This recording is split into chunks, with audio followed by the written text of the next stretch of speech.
Tema 1.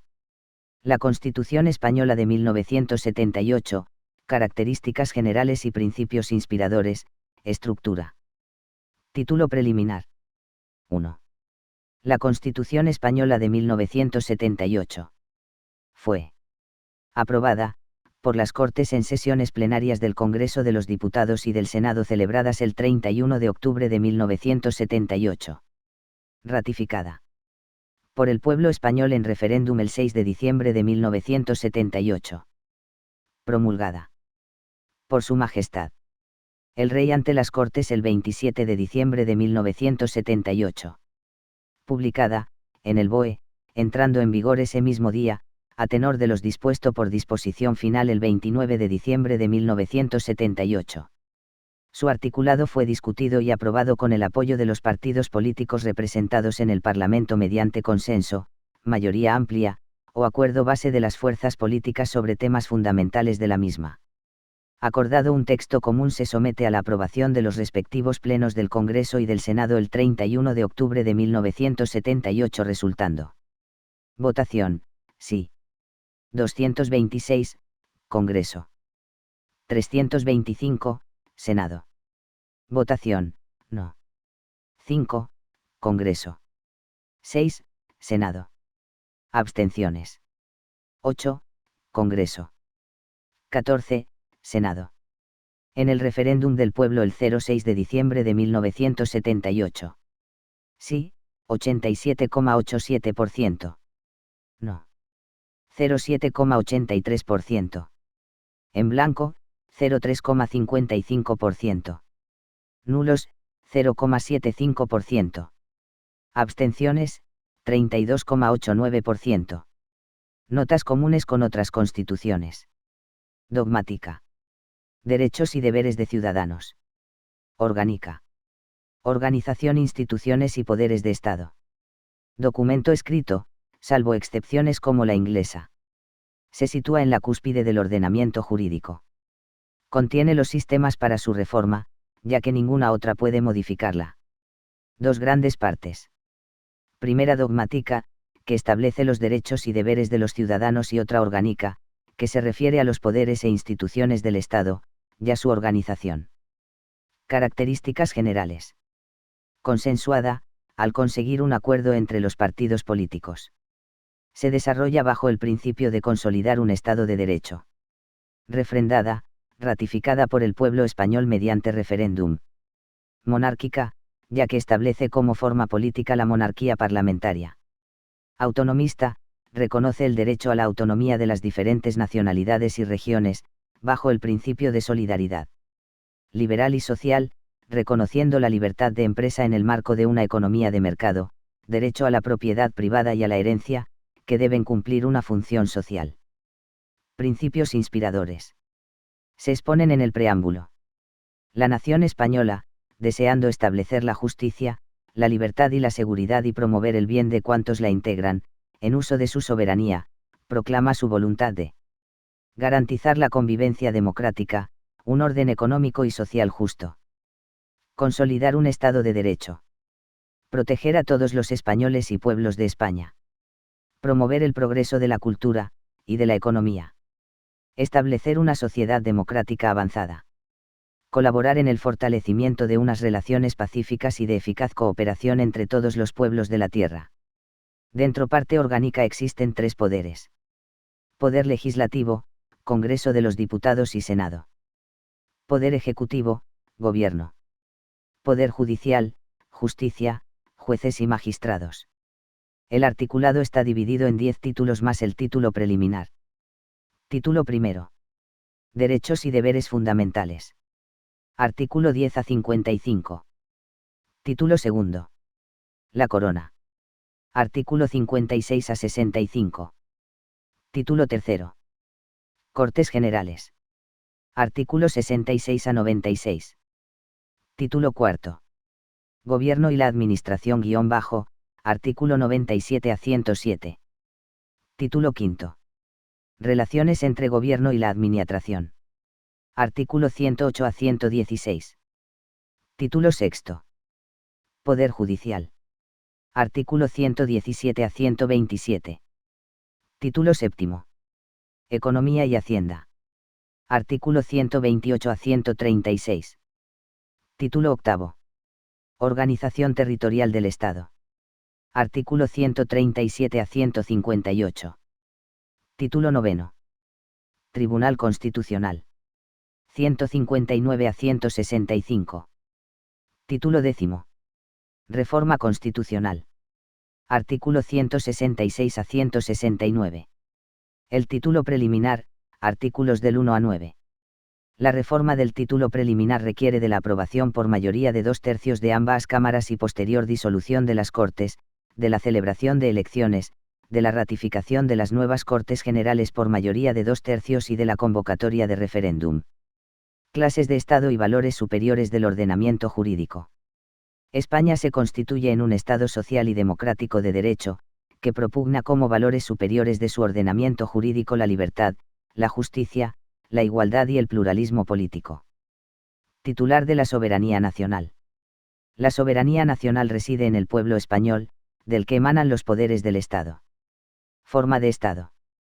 La forma política del Estado español es la monarquía parlamentaria. La soberanía radica en el pueblo, que es el poder constituyente. El monarca arbitra y modera el funcionamiento regular de las instituciones y ejerce las funciones que le atribuyen las leyes y la Constitución, artículo 1.2. Estado unitario autonómico. Reconocimiento y garantía del derecho de autonomía de nacionalidades y regiones, respetando la indisoluble unidad de España.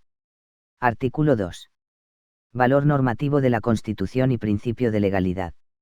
Sujeción de los ciudadanos y poderes públicos a la Constitución y resto del ordenamiento jurídico.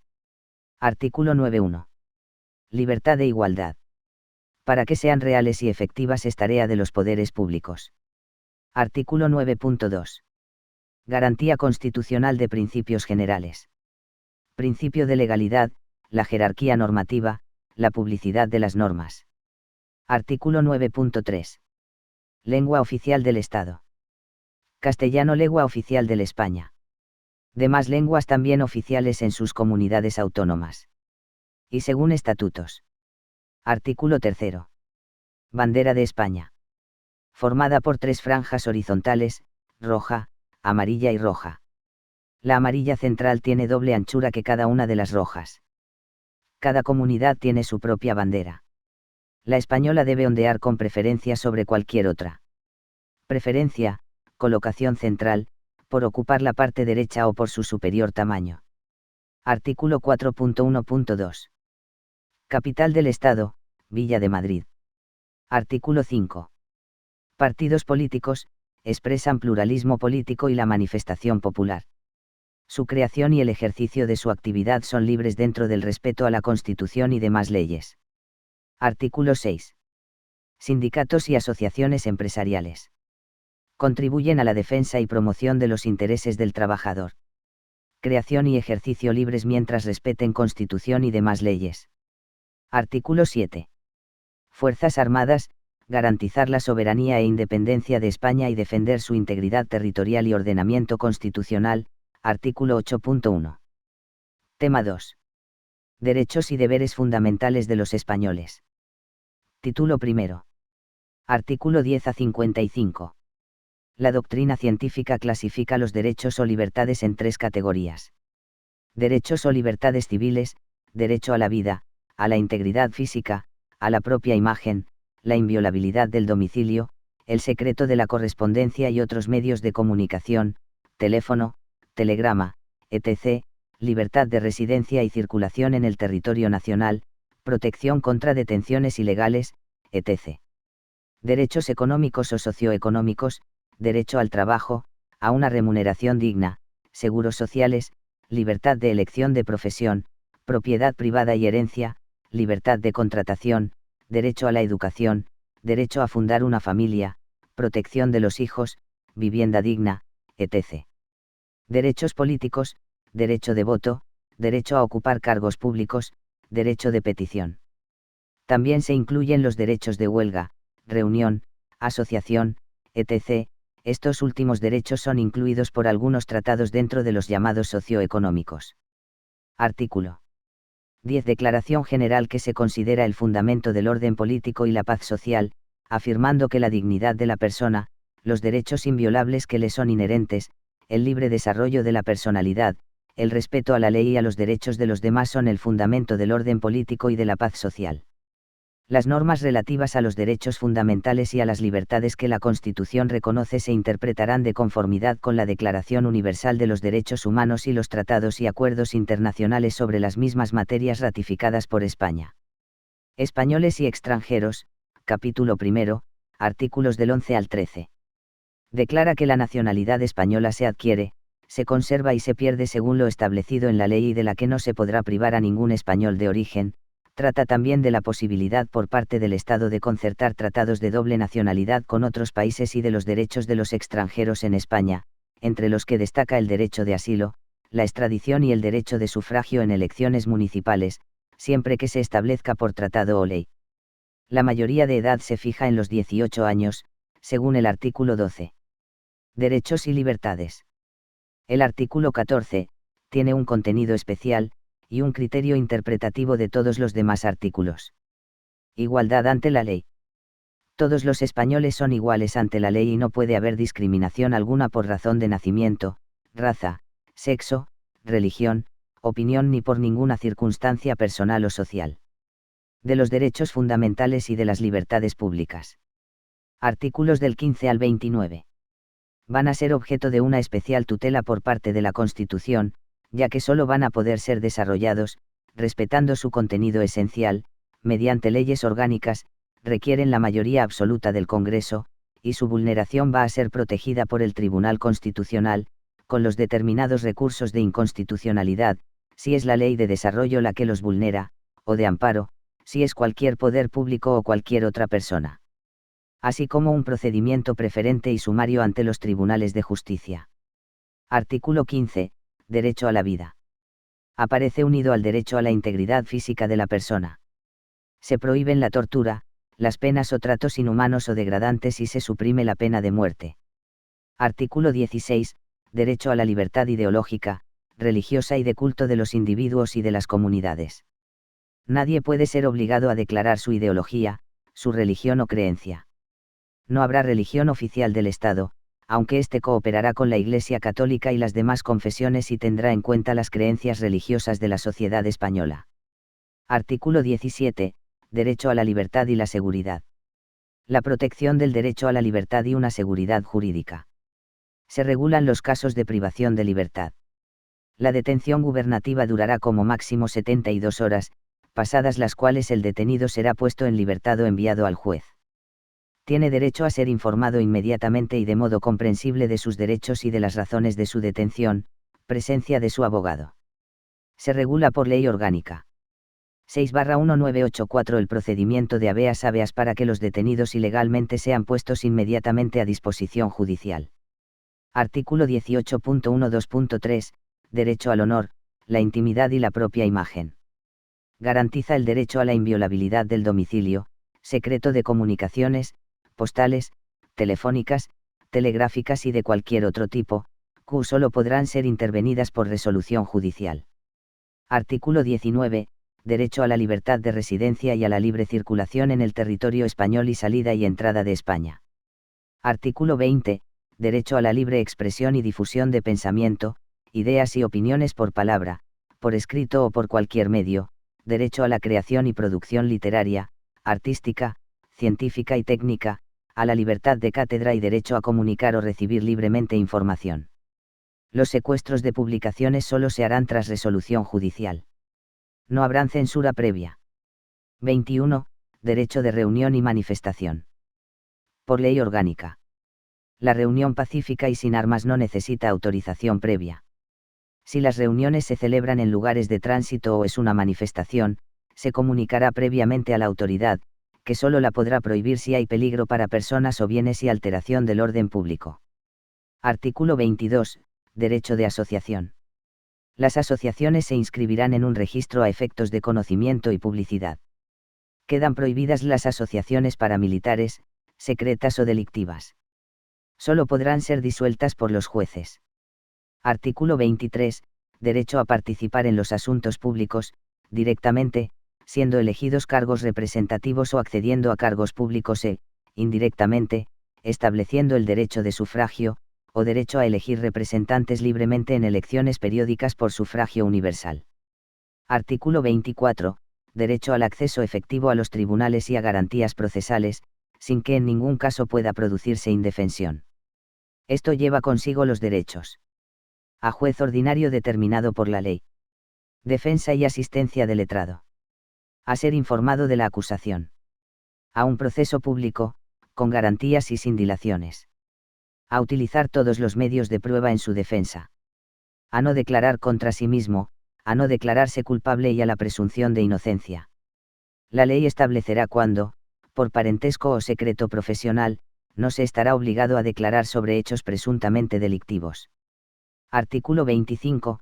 Desarrolla el principio de irretroactividad de las normas sancionadoras y los principios orientadores de las penas privativas de libertad, reeducación y reinserción social del delincuente, que seguirá gozando de sus derechos fundamentales, salvo que la sentencia establezca lo contrario, así como la prohibición de que la Administración civil imponga sanciones de privación de libertad.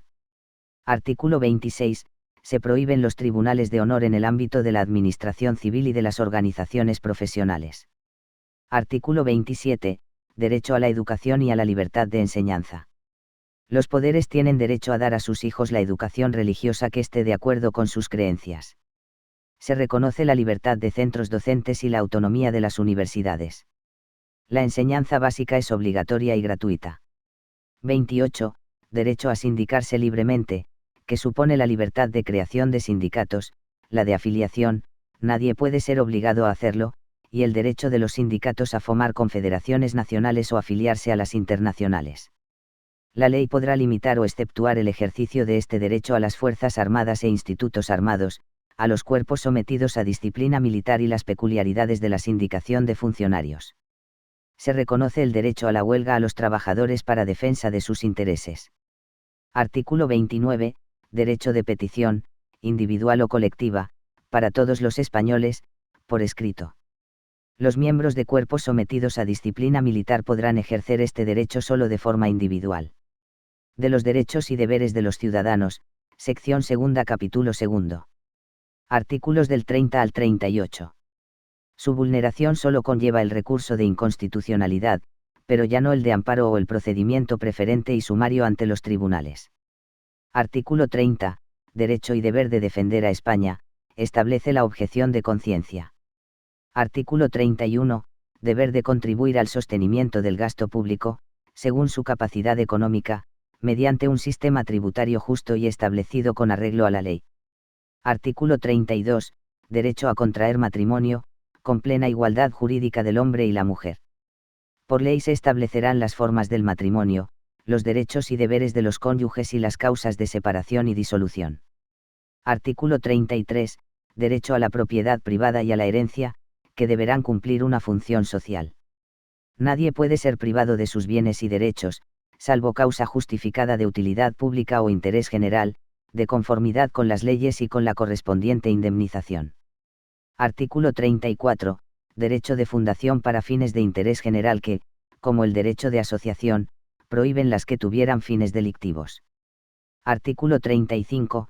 Derecho y deber de trabajar, núcleo fundamental de los derechos sociales, contemplado en el artículo 35 que lo amplía así. Derecho a la libre elección de profesión u oficio. A la promoción a través del trabajo. A una remuneración suficiente para atender las necesidades familiares. A la negociación colectiva laboral entre empresarios y representantes de los trabajadores, artículo 37, declarando la fuerza vinculante de los convenios. A adoptar medidas de conflicto colectivo por trabajadores y empresarios. Artículo 38, derecho a la libertad de empresa, ligado al de la propiedad en el marco de la economía de mercado, aunque se admite la planificación de la economía. De los principios rectores de la política social y económica. 39 a 52, capítulo 3. En ellos no se configuran ya derechos subjetivos de los ciudadanos, sino principios informadores de la legislación, de la práctica judicial y de la actuación de los poderes públicos, concebidos como garantía de otros derechos de carácter económico y social. La consecuencia es que no pueden ser exigidos directamente ante los tribunales, sino únicamente a través de las leyes que las desarrollan. Y tales principios de actuación son los siguientes. Artículo 39. Protección económica, social y jurídica de la familia, sin hacer distinción de la filiación de los hijos ni del estado civil de las madres. Se protegerá a los niños y sus derechos. Artículo 40 y 42. Protección del progreso social y económico, distribución equitativa de la renta y política orientada al pleno empleo. Se fomentará una política de formación y readaptación profesionales, seguridad e higiene en el trabajo, descanso, limitación de jornada laboral y vacaciones retribuidas. El Estado velará por los derechos de los trabajadores españoles en el extranjero. Artículo 41 y 43. Los poderes públicos mantendrán un régimen público de seguridad social. Se reconoce el derecho a la protección de la salud. Artículo 44. Protección y tutela del acceso a la cultura, a la que todos tienen derecho, así como a la investigación en beneficio del interés general. Artículo 45 y 46.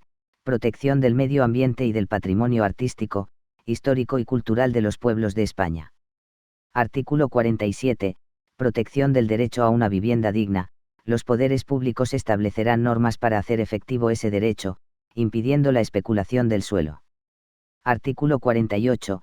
Promoción de la participación de la juventud libre y eficaz en el desarrollo político, socioeconómico y cultural. Artículo 49 y 50. Protección a los disminuidos y a la tercera edad a través de pensiones actualizadas periódicamente y un sistema de servicios sociales de asistencia. Artículo 51. Defensa de los consumidores. Los poderes públicos garantizarán la defensa de los consumidores y usuarios, protegiendo, mediante procedimientos eficaces, la seguridad, la salud y los legítimos intereses económicos de los mismos. Asimismo promoverán la información y la educación de los consumidores y usuarios, fomentarán sus organizaciones y oirán a estas en las cuestiones que puedan afectar a aquellos, en los términos que la ley establezca. Garantías de las libertades y derechos fundamentales. Capítulo cuarto del título primero. Presta especial atención a las garantías de las libertades y derechos. Declarando que las libertades y derechos de los españoles reconocidos en el capítulo segundo de la Constitución vinculan a todos los poderes públicos y sólo podrá regularse su ejercicio por una ley que respetará su contenido, su adecuación a lo dispuesto en la Constitución será además controlada por el Tribunal Constitucional, mediante el recurso de inconstitucionalidad. Artículo 53.1. Los derechos y libertades reconocidos en el artículo 14 y en la sección primera del capítulo segundo, derechos fundamentales y libertades públicas, son exigibles ante los tribunales ordinarios por un procedimiento especial, preferente y sumario y ante el Tribunal Constitucional mediante el recurso de amparo. Este último recurso también se aplica al derecho a la objeción de conciencia del artículo 30, artículo 53.2. Los principios reconocidos en el capítulo tercero, principios rectores de la política social y económica, inspiran la legislación y la actuación de jueces y poderes públicos y sólo podrán ser alegados ante los tribunales de acuerdo con lo que dispongan las leyes que los desarrollen, artículo 53.3. Además se prevé la existencia del defensor del pueblo, con el fin de defender los derechos de los españoles y con poder para supervisar las actividades de la Administración. Artículo 54. Suspensión de derechos y libertades, capítulo quinto, título primero, art. 55. Podrán ser suspendidos determinados derechos cuando se declaren los estados de excepción o de sitio, que serán regulados por una ley orgánica. 4/1981. Estas situaciones se declaran: el estado de excepción, por el Gobierno mediante decreto acordado en el Consejo de Ministros, previa autorización del Congreso de los Diputados. El estado de sitio, por la mayoría absoluta del Congreso de los Diputados, a propuesta exclusiva del Gobierno. En ambos casos se pueden suspender temporalmente los siguientes derechos y libertades: el plazo de 72 horas para la detención gubernativa y las garantías de privación de libertad, artículo 17. Inviolabilidad del domicilio y el secreto de las comunicaciones. La libertad de residencia y circulación. Derecho a expresar libremente las ideas, el de comunicar o recibir libremente información y el secuestro de comunicaciones. Derecho de reunión y manifestación. Derecho a la huelga de los trabajadores y el de adoptar medidas de conflicto colectivo por parte de estos y de los empresarios. Si se trata solo del estado de excepción, seguirá vigente sin que se pueda suspender, el derecho del detenido a ser informado inmediatamente y de forma comprensible de sus derechos y de las razones de su detención ante la policía y el juez.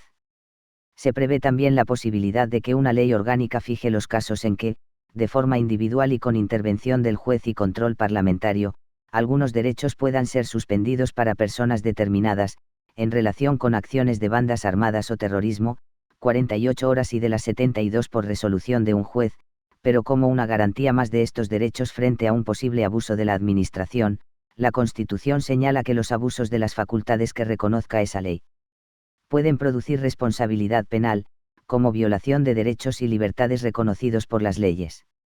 Exigibilidad de los derechos. No se pueden equiparar válidamente los derechos fundamentales clásicos recogidos en el núcleo de la Constitución, fundamentalmente en la sección primera del capítulo segundo del título primero, y los llamados derechos de segunda generación, deducidos por los principios rectores de la política social y económica de ese mismo título, porque tal equiparación es equívoca. Los derechos incondicionalmente exigibles, a la vida, a la libertad, a la seguridad, a la intimidad se diferencian por su naturaleza jurídico-constitucional de los derechos sociales y económicos de prestación, a la salud, a la vivienda, al empleo, mientras la protección legal de los primeros corresponde a los tribunales, la satisfacción material de los segundos depende de la disponibilidad de recursos suficientes por la sociedad y el Estado. Tema 3. La Corona. Título segundo, artículo 56-65. Funciones constitucionales del Rey. Es el jefe del Estado, símbolo de su unidad y permanencia, arbitra y modera el funcionamiento regular de las instituciones, asume la más alta representación del Estado español en las relaciones internacionales. Su título es el de Rey de España. El Rey no participa en el ejercicio de la acción de gobierno, ajeno al debate entre las distintas formaciones políticas y neutral respecto del contenido de los diferentes programas de gobierno. Funciones del Rey. Se pueden agrupar en funciones simbólicas y representativas. Funciones efectivas en relación con otros poderes estatales. Facultades regias que afecten al legislativo. Facultades regias que afecten al ejecutivo. Facultades regias que afecten al judicial. Mando supremo de las Fuerzas Armadas. La persona del Rey es inviolable y no está sujeta a responsabilidad. Sus actos estarán siempre refrendados, artículo 56.3, por el presidente del Gobierno, por los ministros competentes y en determinados casos, por el presidente del Congreso, que serán los responsables de dichos actos, art. 64, careciendo de validez sin dicho refrendo, salvo en el nombramiento de los miembros civiles y militares de su casa, que lo hace libremente. Corresponde al Rey, artículo 62. A sancionar y promulgar las leyes. B. Convocar y disolver las Cortes Generales y convocar elecciones en los términos previstos en la Constitución. C. Convocar a referéndum en los casos previstos en la Constitución. D. Proponer al candidato a presidente del Gobierno y en su caso, nombrarlo, así como poner fin a sus funciones en los términos previstos en la Constitución. E. Nombrar y separar a los miembros del Gobierno a propuesta de su presidente. F. Expedir los decretos acordados en el Consejo de Ministros, conferir los empleos civiles y militares y conceder honores y distinciones con arreglo a las leyes. G. Ser informado de los asuntos de Estado y presidir, a estos efectos, las sesiones del Consejo de Ministros, cuando lo estime oportuno, a petición del presidente del Gobierno. H. Asumir el mando supremo de las Fuerzas Armadas. Y ejercer el derecho de gracia con arreglo a la ley, que no podrá autorizar indultos generales. J. Desempeñar el alto patronazgo de las Reales Academias. Además el Rey a. Acredita a los embajadores y representantes diplomáticos. B. Expresa el consentimiento del Estado a los tratados internacionales. C. Firma las declaraciones de guerra y paz, previa autorización de las Cortes Generales. D. Nombra a los miembros del Consejo General del Poder Judicial. E. Nombra al Fiscal General del Estado. F. Nombra a los miembros del Tribunal Constitucional. G. Nombra al presidente del Tribunal Supremo y del Tribunal Constitucional. Sucesión. La corona de España es hereditaria en los sucesores de Su Majestad Don Juan Carlos I de Borbón, legítimo heredero de la dinastía histórica, artículo 57.1. Se sigue un orden regular de primogenitura y representación, que supone que se prefiere a la línea anterior a las posteriores, es decir, se prefieren los hijos y nietos a los hermanos y sobrinos. Se prefiere el grado más próximo al más remoto, los hijos antes que los nietos. Se prefiere al varón a la mujer. En el mismo sexo la persona de más edad a la de menos. En esta línea el heredero sería el hijo varón de más edad del monarca reinante. El príncipe heredero, desde su nacimiento o desde que se produzca el hecho que origine el llamamiento, tendrá la dignidad de príncipe de Asturias. Artículo 57.2. Extinguidas todas las líneas, las Cortes Generales proveerán la sucesión en la corona en la forma que más convenga a los intereses de España. Artículo 57.3. Los que contrajeran matrimonio contra la expresa prohibición del rey y de las Cortes Generales, quedarán excluidos en la sucesión a la corona por sí y sus descendientes. Artículo 57.4. Las abdicaciones y renuncias y de cualquier duda de hecho o de derecho se resolverán por una ley orgánica. Artículo 57.5. La regencia. Es la institución interina que sustituye al rey en sus funciones constitucionales durante la minoría de edad, la incapacidad temporal o la ausencia de su legítimo titular. Podrá ejercer la regencia, a saber. 1. Cuando el rey fuere menor de edad, el padre o la madre del rey y, en su defecto, el pariente mayor de edad más próximo a suceder en la corona, según el orden establecido en la Constitución, entrará a ejercer inmediatamente la regencia y la ejercerá durante el tiempo de la minoría de edad del rey. 2. Si el rey se inhabilitare para el ejercicio de su autoridad y la imposibilidad fuere reconocida por las Cortes Generales, entrará a ejercer inmediatamente la regencia el príncipe heredero de la corona, si fuere mayor de edad. Si no lo fuere, se procederá de la manera prevista en el apartado anterior, hasta que el príncipe heredero alcance la mayoría de edad. 3. Si no hubiere ninguna persona a la que corresponda la regencia, ésta será nombrada por las Cortes Generales y se compondrá de 1, 3 o 5 personas. Para ejercer la regencia es preciso ser español y mayor de edad, artículo 59.4, y la misma se ejercerá por mandato constitucional y siempre en nombre del rey, artículo 59.5. La reina. La reina consorte o el consorte de la reina no podrán asumir funciones constitucionales, salvo en lo dispuesto para la regencia. Artículo 58. El tutor del rey. Será tutor del rey menor de edad la persona que en su testamento hubiese nombrado el rey difunto, siempre que sea mayor de edad y español de nacimiento. Si no la hubiese nombrado, será tutor el padre o la madre, mientras permanezcan viudos. En su defecto, lo nombrarán las Cortes Generales, pero no podrán acumularse los cargos de regente y de tutor sino en el padre, madre o ascendientes directos del rey. Artículo 60. El ejercicio de la tutela es también incompatible con el de todo cargo o representación política. Juramento de fidelidad a la Constitución por el rey y el príncipe heredero. Artículo 61. El rey, al ser proclamado ante las Cortes Generales, prestará juramento de desempeñar fielmente sus funciones, guardar y hacer guardar la Constitución y las leyes y respetar los derechos de los ciudadanos y de las comunidades autónomas. El príncipe heredero, al alcanzar la mayoría de edad y el regente o regentes al hacerse cargo de sus funciones, prestarán el mismo juramento, así como el de fidelidad al rey. El sostenimiento de la casa del rey.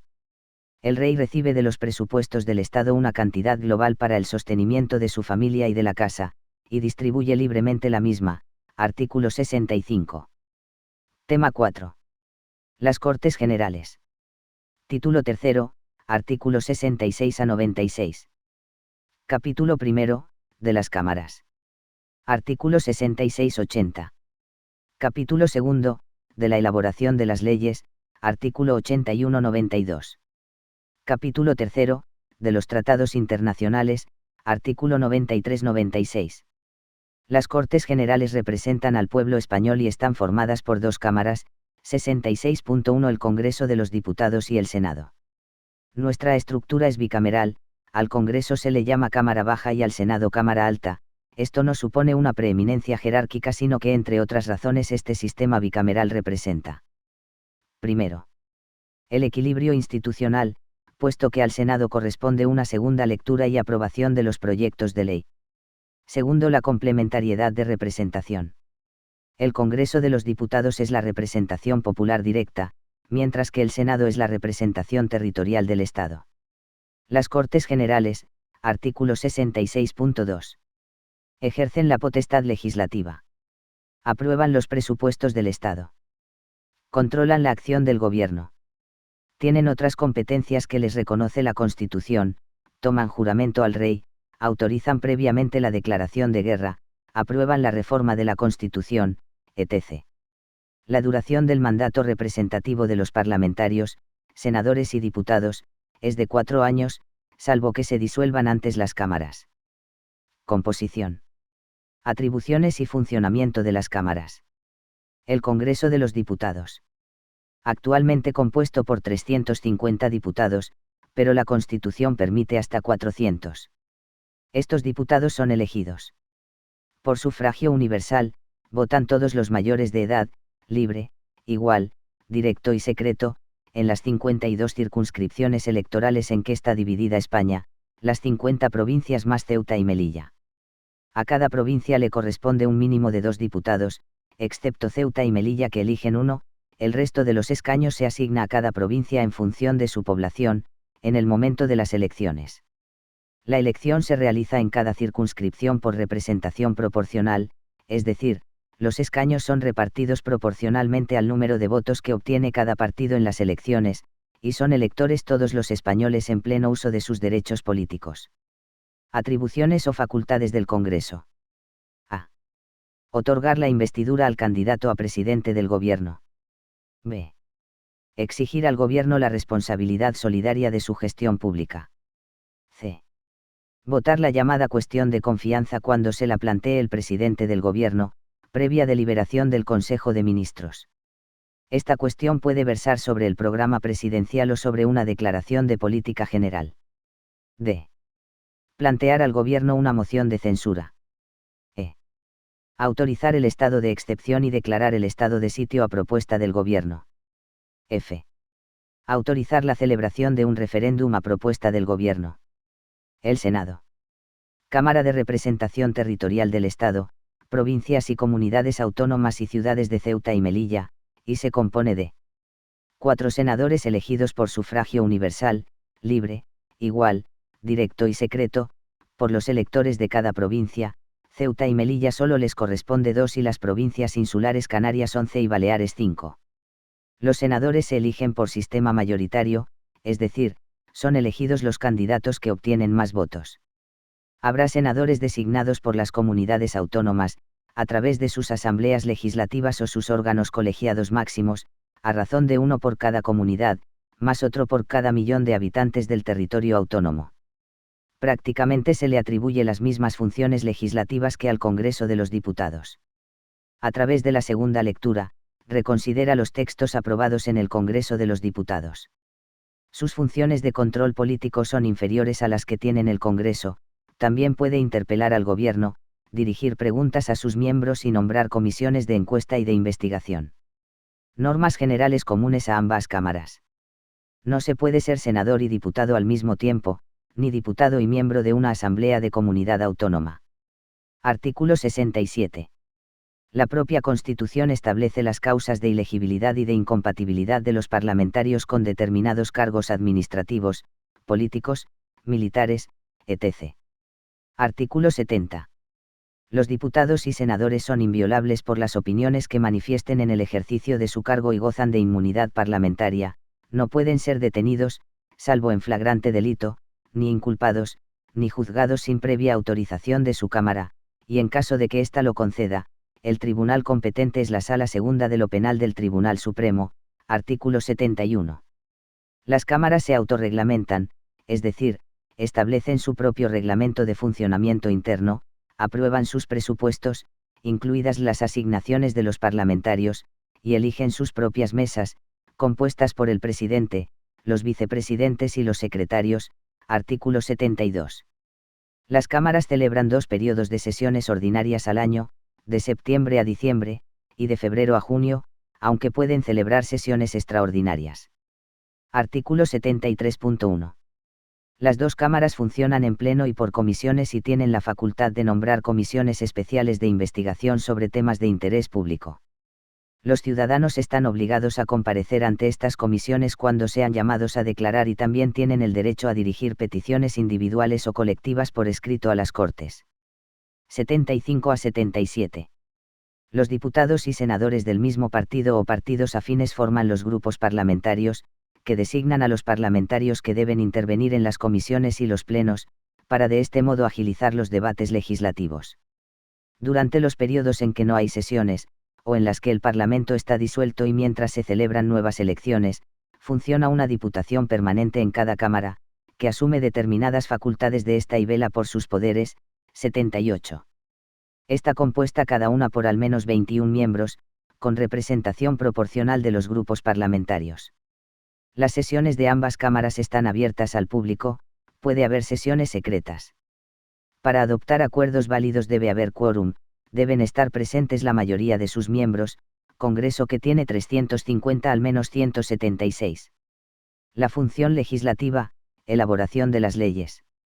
La Constitución no habla de función legislativa, sino de potestad legislativa, que es ejercida por las Cortes Generales, 66.2, y lo hacen fundamentalmente mediante la elaboración de leyes. Artículo 81 a 92. La iniciativa legislativa o la posibilidad de proponer leyes corresponde indistintamente al Gobierno, proyectos de leyes; al Congreso, proposiciones de leyes; al Senado, proposiciones de leyes. Las asambleas de las comunidades autónomas pueden: 1. Solicitar al Gobierno que envíe un proyecto de ley a las Cortes. 2. Enviar a la mesa del Congreso una proposición de ley. Los ciudadanos pueden presentar a las Cortes Generales proposiciones de ley sobre ciertos temas, mediante la instancia popular, recogiendo firmas en número superior al 500.000. Leyes y proposiciones con fuerza de ley, artículo 81.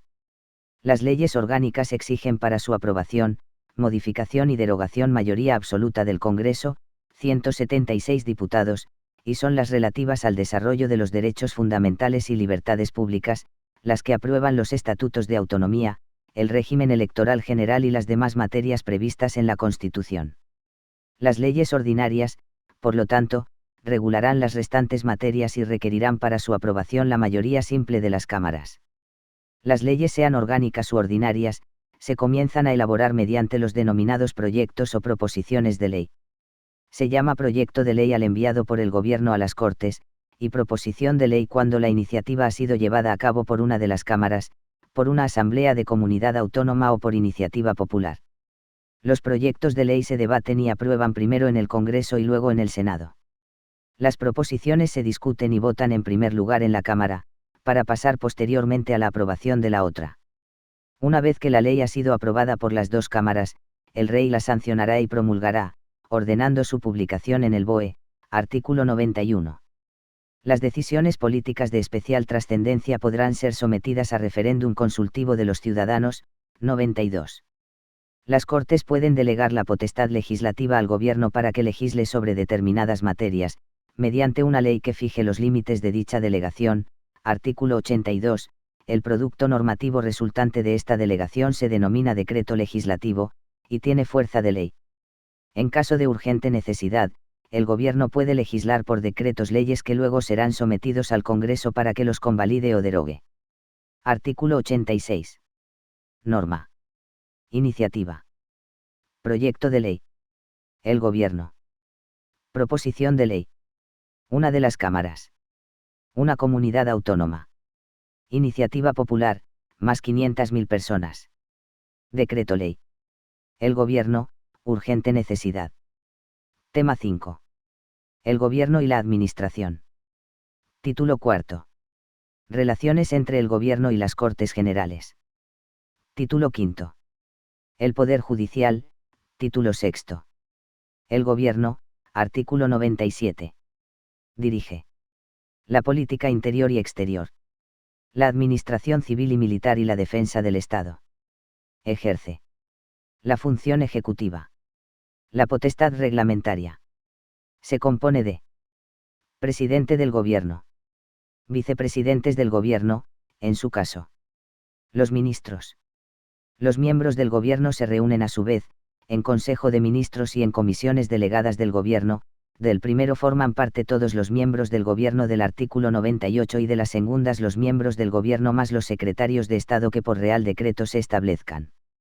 A través del Consejo de Ministros el Gobierno ejerce sus decisiones políticas y administrativas más importantes. Es responsable políticamente de su gestión ante las Cortes y la responsabilidad criminal de los ministros será exigible ante la Sala Segunda de lo Penal del Tribunal Supremo. El Rey nombra a los ministros a propuesta del presidente del Gobierno. 100. Los secretarios de Estado podrán asistir para informar a los consejos de ministros y a las comisiones delegadas del Gobierno, siempre que no forman parte de las mismas, cuando son convocadas. Al Consejo de Ministros le corresponde aprobar los proyectos de ley y su remisión al Congreso o, en su caso, al Senado. Aprobar el proyecto de ley de presupuestos generales del Estado. Aprobar los reales decretos leyes y reales decretos legislativos. Acordar la negociación y firma de los tratados internacionales y remitirlos, en su caso, a las Cortes Generales. Declarar los estados de alarma y excepción y proponer al Congreso la declaración del estado de sitio. Adoptar las medidas que exija la situación económica, previa ley autorizante. Aprobar los reglamentos para desarrollo y ejecución de las leyes y demás disposiciones reglamentarias que procedan. Crear, modificar y suprimir los órganos directivos de los departamentos ministeriales. Adoptar programas, planes y directrices vinculantes para la Administración General del Estado, y ejercer cuantas otras atribuciones le confieren la Constitución, las leyes y cualquier otra disposición. El presidente del Gobierno es nombrado por el Rey, previa propuesta al Congreso de un candidato y su posterior elección por mayoría. Las funciones principales del presidente del Gobierno son: representar al Gobierno de la Nación y especialmente en sus relaciones con el jefe del Estado y las Cortes. Convocar, presidir y fijar el orden del día de las reuniones del Consejo de Ministros y dirigir sus deliberaciones, cuando no lo presida el jefe del Estado. Establecer el programa político del Gobierno, y determinar las directrices de política interior y exterior, y velar por su cumplimiento.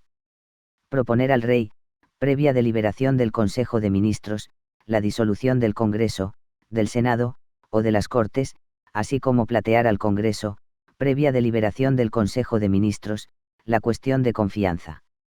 Crear, modificar y suprimir, por Real Decreto, los departamentos ministeriales y las secretarías de Estado, así como aprobar la estructura orgánica de la Presidencia del Gobierno.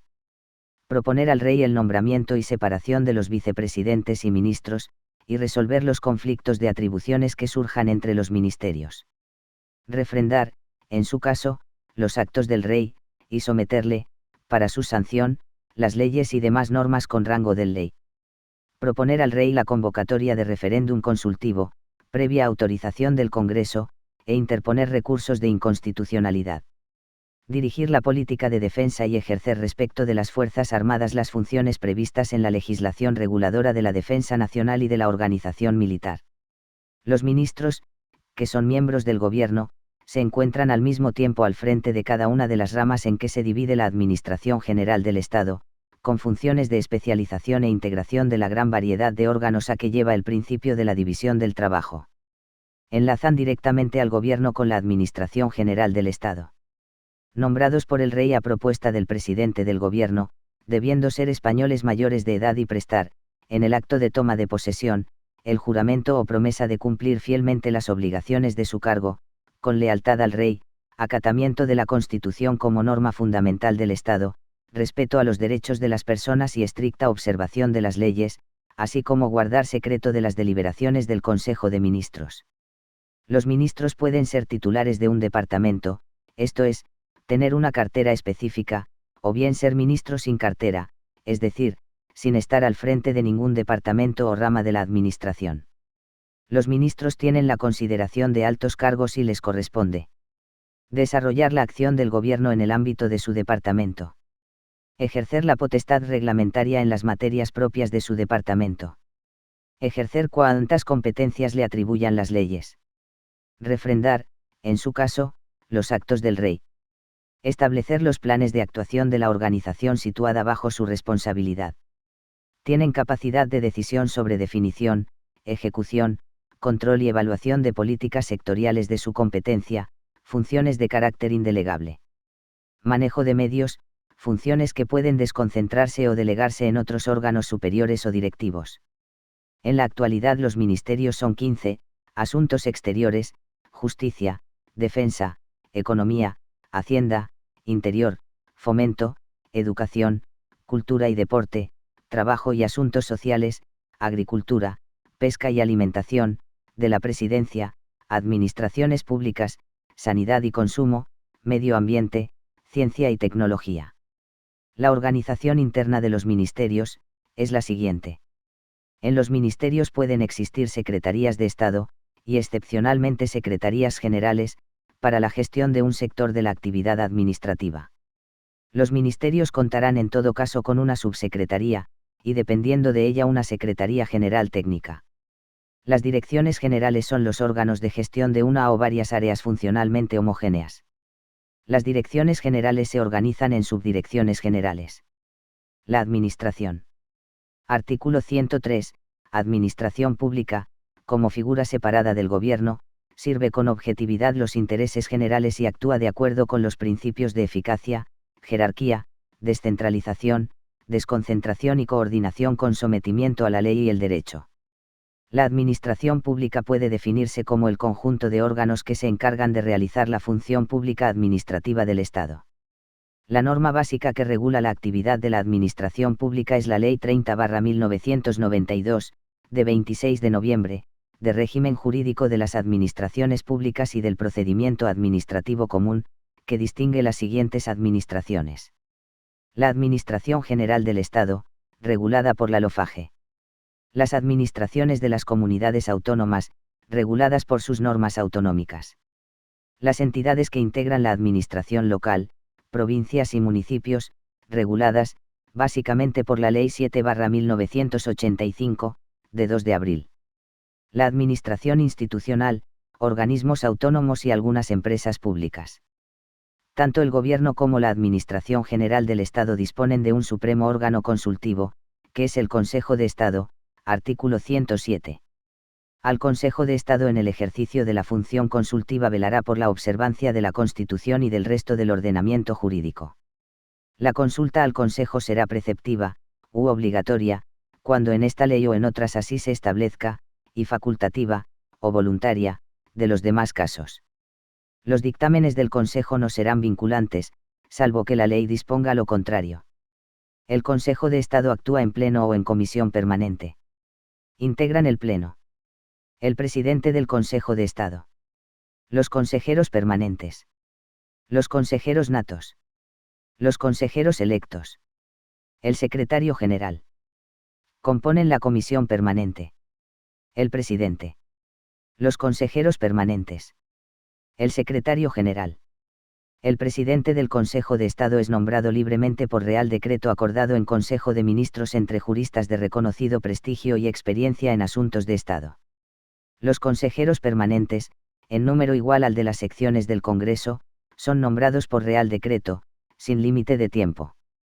El Consejo de Estado emite dictamen en cuantos asuntos sometan a su consulta el Gobierno o sus miembros, o las comunidades autónomas a través de sus presidentes.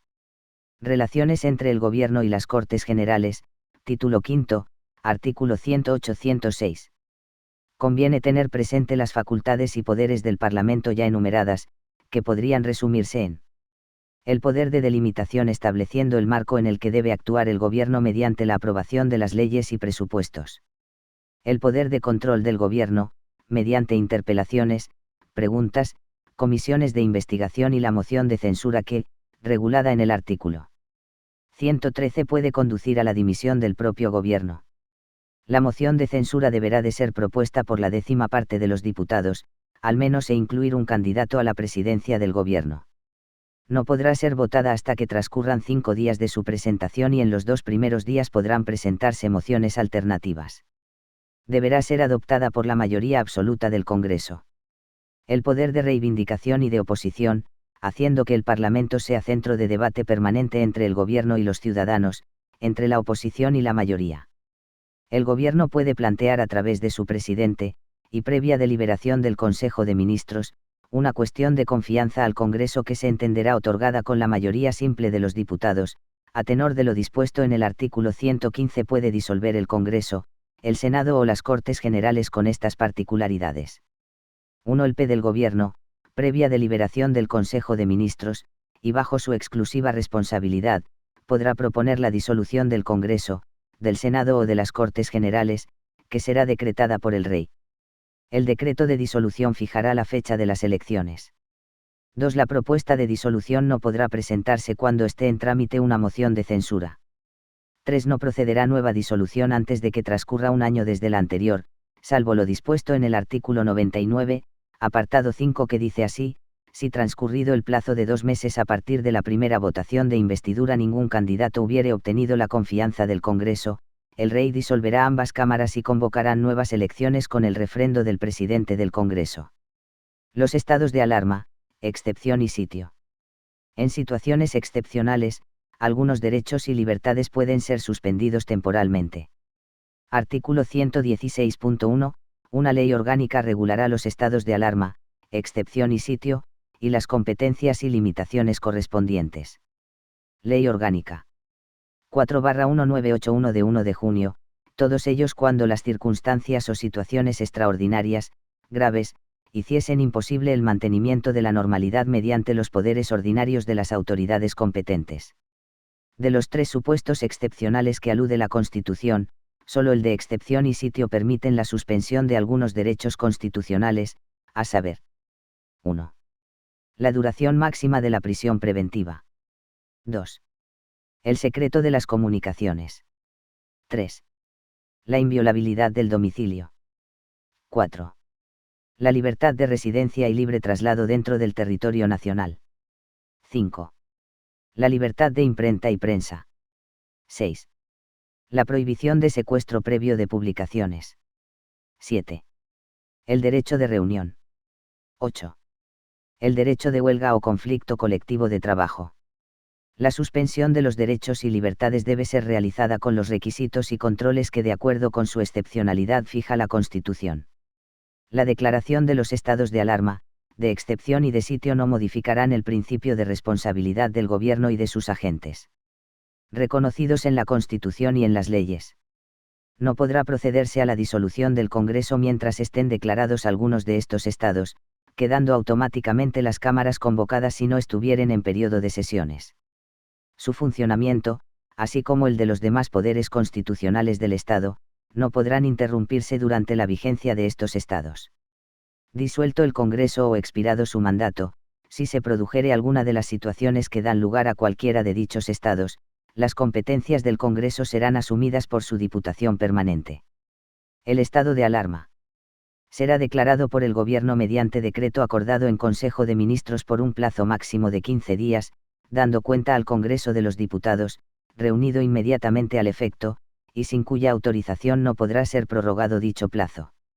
El decreto determinará el ámbito territorial a que se extienda los efectos de la declaración. Se podrá declarar el estado de alarma. 1. Catástrofes, calamidades o desgracias públicas tales como terremotos, inundaciones, incendios urbanos y forestales, o accidentes de gran magnitud. 2. Crisis sanitarias, tales como epidemias y situaciones de contaminación graves. 3. Paralización de servicios públicos esenciales para la comunidad, y no se garantice el mantenimiento de los servicios esenciales mínimos. 4. Situaciones de desabastecimiento de productos de primera necesidad. El estado de excepción será declarado por el Gobierno mediante decreto acordado en Consejo de Ministros, previa autorización del Congreso de los Diputados. La autorización y proclamación del estado de excepción deberá determinar expresamente los efectos del mismo, el ámbito territorial a que se extiende y su duración, que no podrá exceder de 30 días, prorrogables por otro plazo igual, con los mismos requisitos. Procederá la declaración del estado de excepción cuando el libre ejercicio de los derechos y libertades, el normal funcionamiento de las instituciones democráticas, el de los servicios públicos esenciales para la comunidad, o cualquier otro aspecto del orden público, resulten tan gravemente afectados que el ejercicio de las potestades ordinarias fuera insuficiente para restablecerlos y mantenerlos. El estado de sitio será declarado por la mayoría absoluta del Congreso de los Diputados, a propuesta exclusiva del Gobierno. El Congreso determinará su ámbito territorial, duración y condiciones. Procederá la declaración del estado de sitio cuando se produzca o amenace producirse una insurrección o acto de fuerza contra la soberanía o independencia de España, su integridad territorial o el ordenamiento constitucional, y no pueda resolverse por otros medios. El gobierno que dirige la política interior y exterior, la administración civil y militar y la defensa del Estado, artículo 97, asume todas las facultades extraordinarias previstas y designa autoridad militar y bajo su dirección deberá ejecutar las medidas que procedan. Es también llamado estado de guerra. El Poder Judicial, integrado por jueces y magistrados, administra la justicia, que emana del pueblo, en nombre del Rey. Principios básicos de la justicia.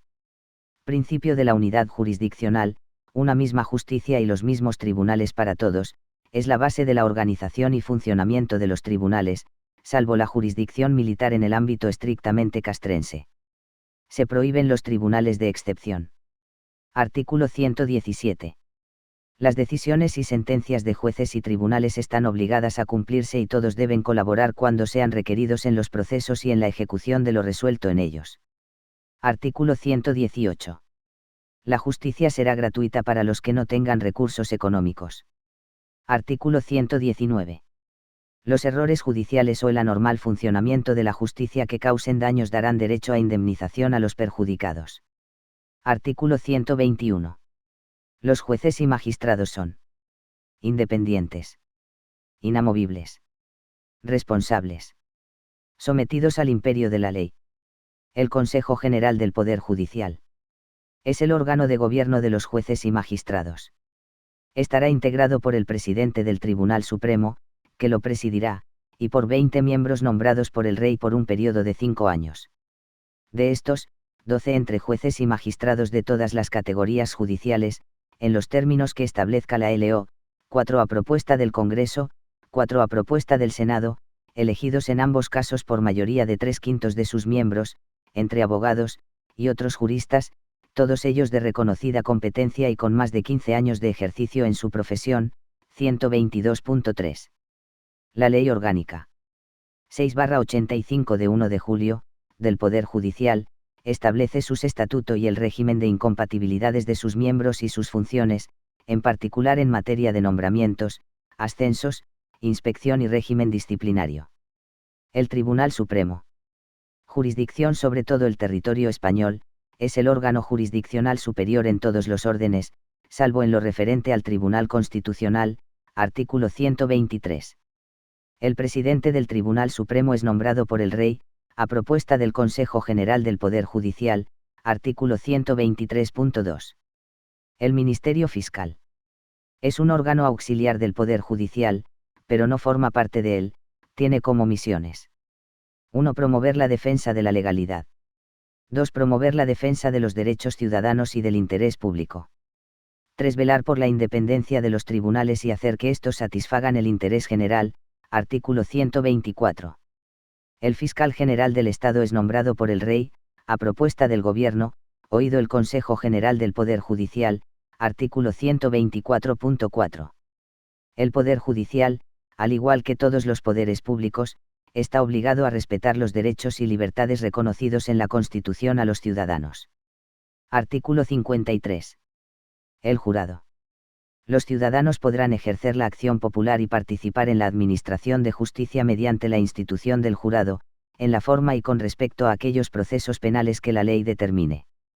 La Policía Judicial depende de los jueces, de los tribunales y el Ministerio Fiscal, tiene como funciones: la investigación del delito, el descubrimiento y aseguramiento del delincuente. Artículo 126. Tema 6. Organización territorial del Estado. Título octavo. 1.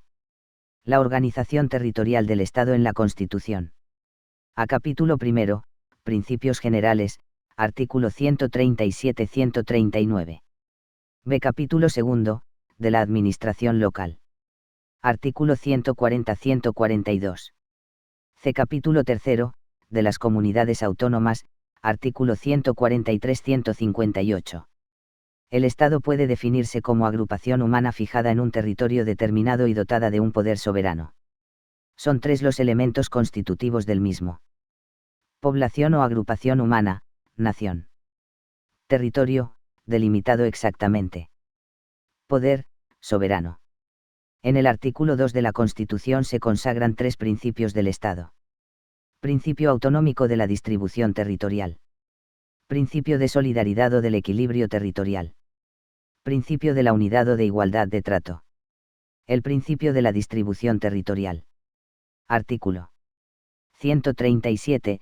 El Estado se organiza territorialmente en municipios y provincias y en las comunidades autónomas que se constituyan. La mayor novedad de este artículo es la configuración de una nueva entidad territorial, dotada de autonomía política y administrativa, las comunidades autónomas. En lo que se refiere a la norma jurídica territorial del Estado configurada por nuestra Constitución, podríamos considerarla como intermedia entre el Estado regional y el Estado federal, el Estado unitario, fuertemente descentralizado. El principio de solidaridad. Artículo 138, 2 modalidades. 1. El establecimiento de un equilibrio económico adecuado y justo para las diversas partes del territorio, para lo cual se constituye un fondo de compensación, con destino a gastos de inversión cuyos recursos serán distribuidos por las Cortes Generales entre las comunidades autónomas y provincias. 2. La segunda modalidad consiste en el establecimiento del principio de la inexistencia de privilegios entre las comunidades autónomas a través de la vía estatutaria. El principio de igualdad de trato. Art. 139. Todos los españoles tienen los mismos derechos y obligaciones en cualquier parte del territorio nacional. Centrándonos en el ámbito de las comunidades autónomas, se desglosa en 2 manifestaciones. Una general, que afecta a todos los derechos y obligaciones de los españoles, tratando de evitar que por razones de vecindad se posean más derechos o se tengan que cumplir menos obligaciones. Otra, más específica, que afecta únicamente a determinados derechos, tales como la libertad de circulación y establecimiento de las personas, así como la libre circulación de bienes que pudieran dar lugar a una desigualdad de trato. Las comunidades autónomas. Posibilidad de constituirse en comunidades autónomas y obtener sus estatutos a los siguientes territorios. A las provincias limítrofes con características históricas, culturales y económicas comunes. A los territorios insulares. A las provincias con entidad regional histórica. A los territorios cuyo ámbito no supere el de una provincia y carezcan de una entidad regional histórica o no estén integrados en la organización provincial, Ceuta, Melilla, Gibraltar. El derecho de constituir una comunidad tiene unos límites. La indisoluble unidad de la nación española. Artículo 2. Prohibición de federaciones entre comunidades autónomas, artículo 145.1. La Constitución señala las diversas vías de acceso a la autonomía. La iniciativa la toman las diputaciones interesadas o el órgano interinsular correspondiente y o las 2/3 parte de los municipios cuya población represente al menos la mayoría del censo electoral de cada provincia o isla. 143.2. Según tomen la iniciativa una mayor o menor cantidad de municipios y se ratifique por mayoría absoluta o se trate de nacionalidades históricas, existen 3 vías de acceso a la autonomía en la Constitución. 1. La del artículo 143.2. 2. La del artículo 15.1. 3. La de la disposición transitoria segunda. Las nacionalidades históricas Cataluña, Galicia, País Vasco, que siguen la vía de la disposición transitoria segunda, tienen las mismas competencias que las autonomías de la vía del artículo 151.1. Las comunidades autónomas podrán asumir competencias en las siguientes materias, conforme al artículo 148.1. 1. Organización de sus instituciones de autogobierno. 2. Alteraciones de los términos municipales. 3. Ordenación del territorio, urbanismo y vivienda. 4. Obras públicas de interés de las comunidades autónomas, en su propio territorio. 5. Ferrocarriles y carreteras. 6. Puertos de refugio y deportivos. 7. Agricultura y ganadería, de acuerdo con la ordenación general de la economía. 8. Los montes y aprovechamientos forestales. 9. Gestión en materia de protección y medio ambiente. 10. Los proyectos, construcción y explotación de los aprovechamientos hidráulicos. 11. La pesca de aguas interiores, el marisqueo, la acuicultura, la caza, la pesca fluvial. 12. Ferias interiores. 13. Fomento del desarrollo económico. 14. La artesanía. 15. Museos. 16. Patrimonio monumental de interés de las comunidades autónomas. 17. El fomento de la cultura. 18. Promoción y ordenación del turismo en su ámbito territorial. 19. Promoción del deporte. 20. Asistencia social. 21. Sanidad e higiene. 22. Vigilancia y protección de sus edificios e instalaciones. El artículo 148.2 establece que transcurridos 5 años y mediante la reforma de sus estatutos, las comunidades autónomas podrán ampliar sucesivamente competencias dentro del marco establecido en el artículo 149. El artículo 149.3 establece una cláusula para tratar de determinar qué materias no atribuidas expresamente al Estado podrán corresponder a las comunidades autónomas, en virtud de sus respectivos estatutos, pasando a competencia del Estado si no figurasen en ellos. Materias que son exclusivas del Estado. Primero, la regulación de las condiciones básicas que garanticen la igualdad de todos los españoles en el ejercicio de los derechos y en el cumplimiento de los deberes constitucionales. Segundo, nacionalidad, inmigración, emigración, extranjería y derecho de asilo. Tercero, relaciones internacionales. Cuarto, defensa y fuerzas armadas. Quinto, administración de justicia. Sexto, legislación mercantil, penal y penitenciaria, legislación procesal, sin perjuicio de las necesarias especialidades que en este orden se deriven de las particularidades del derecho sustantivo de las comunidades autónomas. Séptimo, legislación laboral, sin perjuicio de su ejecución por los órganos de las comunidades autónomas. Octavo, legislación civil, sin perjuicio de la conservación, modificación y desarrollo por las comunidades autónomas de los derechos civiles, forales o especiales, allí donde existan. Noveno, legislación sobre propiedad intelectual e industrial. Décimo, régimen aduanero y arancelario, comercio exterior. Décimo primero, sistema monetario, divisas, cambio y convertibilidad, bases de la ordenación de crédito, banca y seguros. Décimo segundo, legislación sobre pesas y medidas, determinación de la hora oficial. Décimo tercero, bases y coordinación de la planificación general de la actividad económica. Décimo cuarto, Hacienda General y deuda del Estado. Décimo quinto, fomento y coordinación general de la investigación científica y técnica. 1.6, sanidad exterior. Bases y coordinación general de la sanidad. Legislación sobre productos farmacéuticos.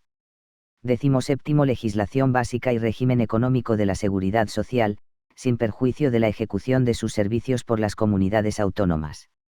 Décimo octavo, las bases del régimen jurídico de las administraciones públicas, y del régimen estatutario de sus funcionarios.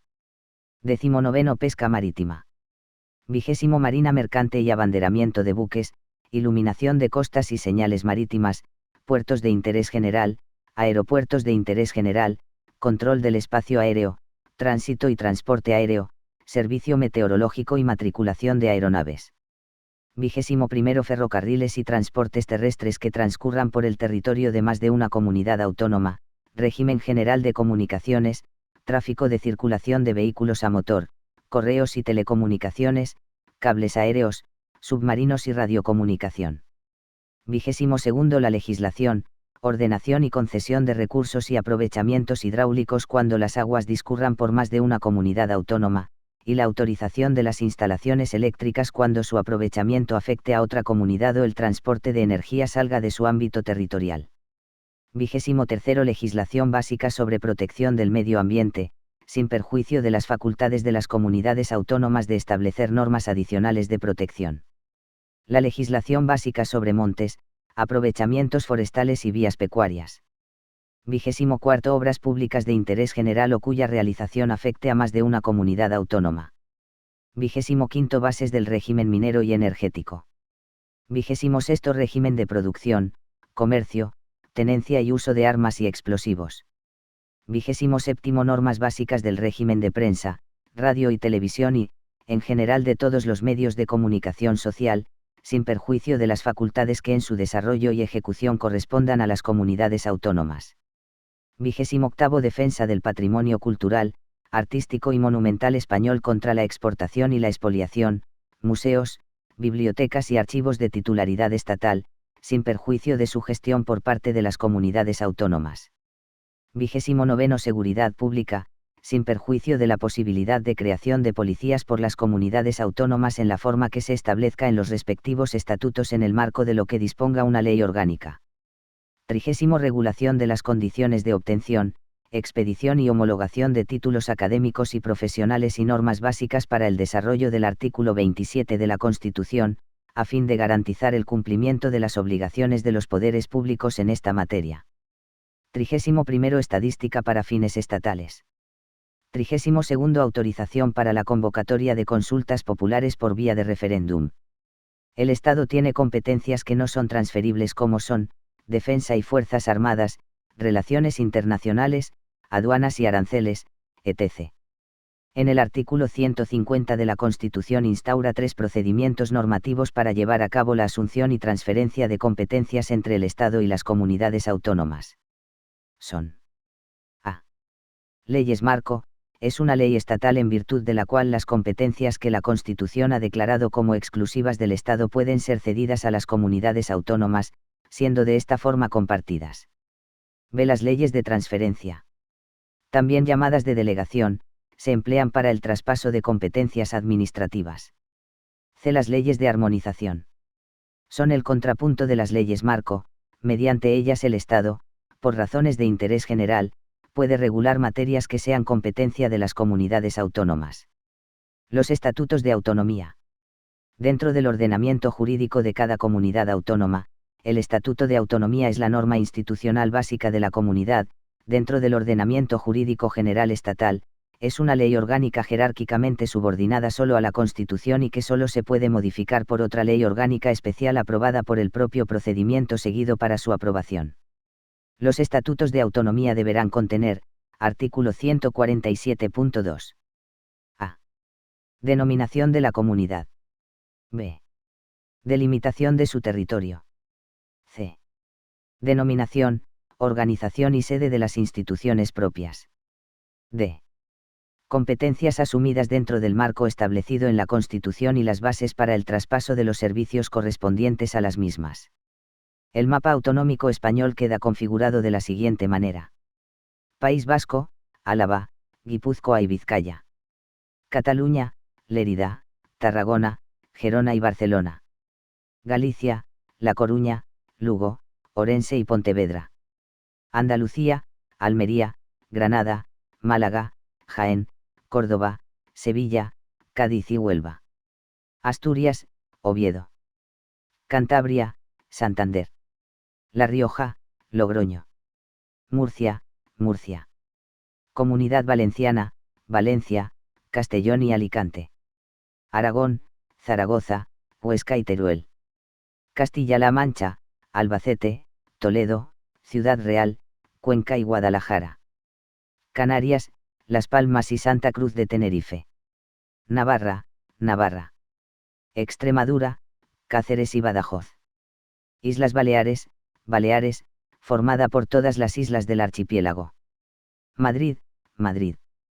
Castilla-León, Ávila, Burgos, León, Palencia, Salamanca, Segovia, Soria, Valladolid y Zamora. Ceuta, Ciudad de Ceuta. Melilla, Ciudad de Melilla. Órganos de las comunidades autónomas. El artículo 152 dispone que la organización institucional autonómica se basará en una asamblea legislativa, elegida por sufragio universal, con arreglo a un sistema de representación proporcional que asegure, además, la representación de las diversas zonas del territorio. La Asamblea Legislativa discute y aprueba las leyes de la comunidad y controla la acción del Gobierno. Un Consejo de Gobierno con funciones ejecutivas y administrativas, que organiza la vida política de la comunidad, está formada por el presidente y los consejeros. Un presidente, elegido por la Asamblea de entre sus miembros, y nombrado por el Rey, al que corresponde la dirección del Consejo de Gobierno, la suprema representación de la respectiva comunidad y la ordinaria del Estado de aquella. El presidente y los miembros del Consejo son políticamente responsables ante la Asamblea. Un Tribunal Superior de Justicia, sin perjuicio de la jurisdicción que corresponde el Tribunal Supremo, completa la organización judicial en el ámbito territorial de la comunidad autónoma. Controles sobre las comunidades autónomas. La autonomía dentro del Estado no puede ser plena y la Constitución establece unos controles ordinario, artículo 153 por el Tribunal Constitucional, el de Cuentas, los de lo contencioso administrativo y el Gobierno, previo dictamen del Consejo de Estado, y un control extraordinario, artículo 155 por el Gobierno en caso de incumplimiento de la Constitución, o en caso de actuaciones que supongan atentados graves contra el interés general. La administración local. El artículo 137 expresa que el Estado se organiza territorialmente en municipios, en provincias y en las comunidades autónomas que se constituyan. Todas estas entidades gozan de autonomía para la gestión de sus respectivos intereses. La Constitución garantiza la autonomía administrativa de los municipios. Estos gozarán de personalidad jurídica plena.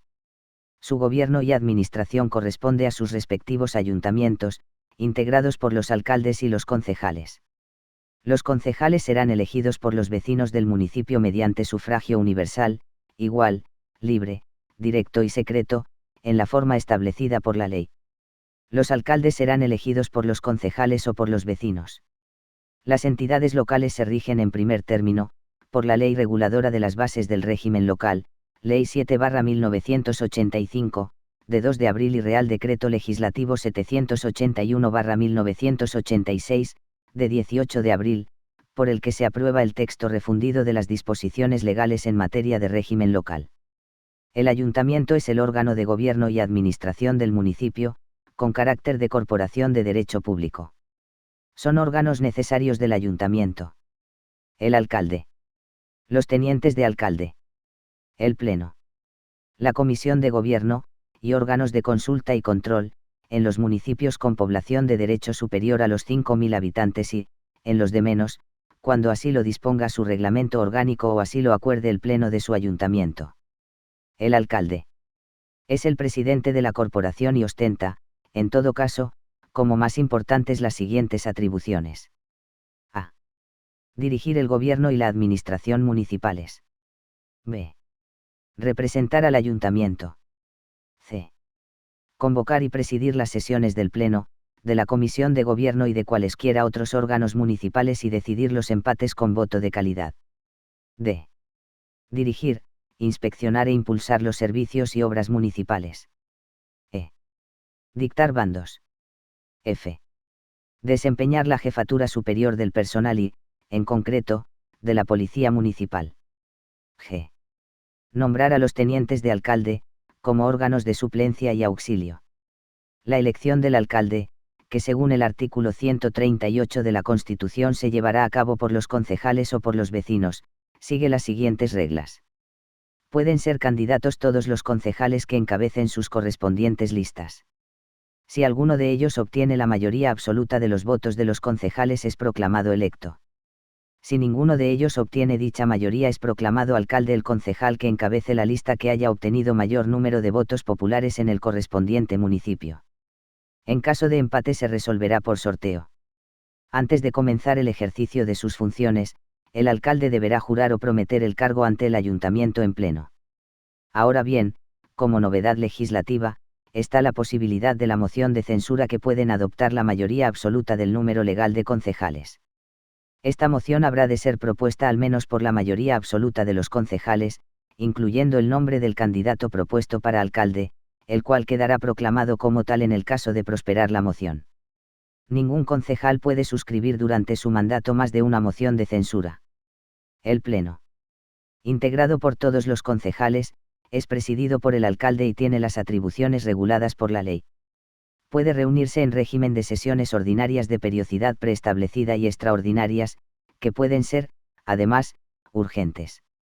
El Pleno celebrará sesión ordinaria como mínimo cada 3 meses y extraordinaria, cuando así lo decida el presidente o lo solicite la cuarta parte, al menos, del número legal de los miembros de la corporación. En este último supuesto el presidente vendrá obligado a convocarla en los 4 días siguientes al de la solicitud.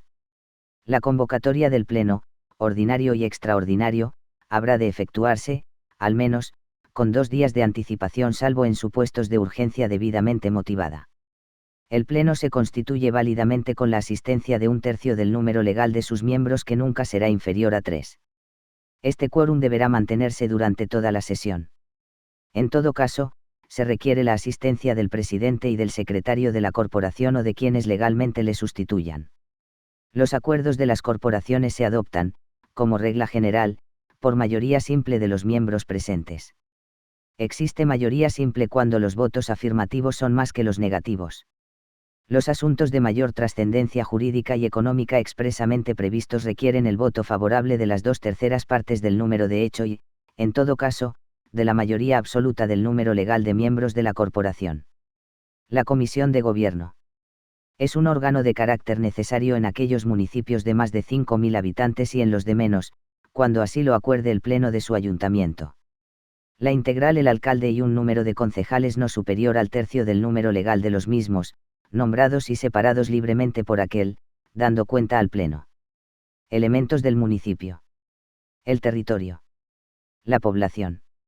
Y la organización. 1. El territorio. El término municipal es el territorio en que el ayuntamiento ejerce sus competencias.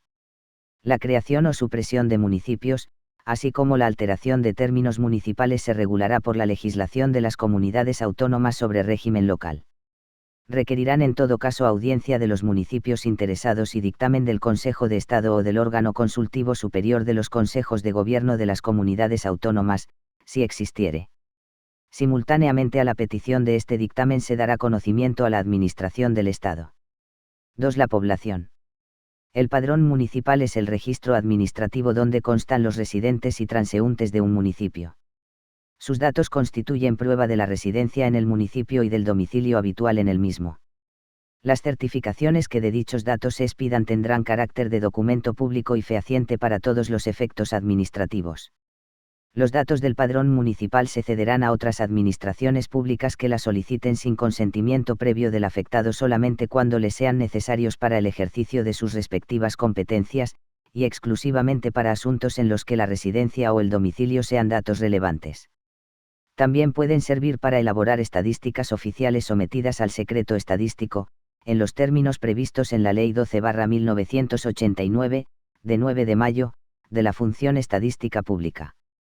Fuera de estos supuestos, los datos del padrón son confidenciales y el acceso a los mismos se regirá por lo dispuesto en la Ley Orgánica 5/1992, de 29 de octubre, de regulación del tratamiento automatizado de los datos de carácter personal y en la Ley 30/1992, de 26 de noviembre, de régimen jurídico de las administraciones públicas y del procedimiento administrativo común. El padrón municipal está sujeto al ejercicio por parte de los vecinos de los derechos de acceso y de rectificación y cancelación regulados en los artículos 14 y 15 de la Ley Orgánica 5/1992, de 29 de octubre. Obligación de inscribirse. Toda persona que viva en España está obligada a inscribirse en el padrón del municipio en el que resida habitualmente. Quien viva en varios municipios deberá inscribirse únicamente en el que habite durante más tiempo al año. Los menores de edad no emancipados y los mayores incapacitados tendrán la misma vecindad que los padres que tengan su guarda o custodia o, en su defecto, de sus representantes legales, salvo autorización por escrito de estos para residir en otro municipio. En todo caso, respecto a los mayores incapacitados se estará a lo dispuesto en la legislación civil. La inscripción en el padrón municipal de personas que residiendo en el municipio carezcan de domicilio en el mismo solo se podrá llevar a cabo después de haber puesto el hecho en conocimiento de los servicios sociales competentes en el ámbito geográfico donde esa persona resida. Vecinos del municipio. Los residentes de un municipio se clasifican en vecinos y domiciliados. Son vecinos del municipio las personas que residiendo habitualmente en el mismo, se encuentran inscritos como tales en el padrón municipal. Los que circunstancialmente estén viviendo en un municipio que no sea el de su residencia habitual, se podrán inscribir como transeúntes. Son domiciliados los españoles menores de edad y los extranjeros residentes habitualmente en el municipio, que figuran como tales inscritos en el padrón. La adquisición de la condición de vecino se produce desde el mismo momento de su inscripción en el padrón. Solo se puede ser vecino de un municipio y el conjunto de vecinos constituye la población del municipio. La condición de vecino confiere los siguientes derechos y deberes. A. Ser elector y elegible en los términos establecidos en la legislación electoral. B. Participar en la gestión municipal de acuerdo con lo dispuesto en las leyes. C. Utilizar los servicios públicos municipales en forma acorde con su naturaleza y acceder a los aprovechamientos comunales conforme a las normas aplicables. D. Contribuir mediante las prestaciones económicas y personales legalmente previstas a la realización de las competencias municipales. E. Ser informado, previa autorización razonada, y dirigir solicitudes a la Administración municipal en relación con los expedientes y la documentación municipal, de acuerdo con lo previsto en el artículo 105 de la Constitución. F. Pedir consulta popular en los términos previstos en la ley. G. Solicitar la prestación y, en su caso, el establecimiento del correspondiente servicio público, así como exigirlos en el supuesto de constituir una competencia municipal propia de carácter obligatorio.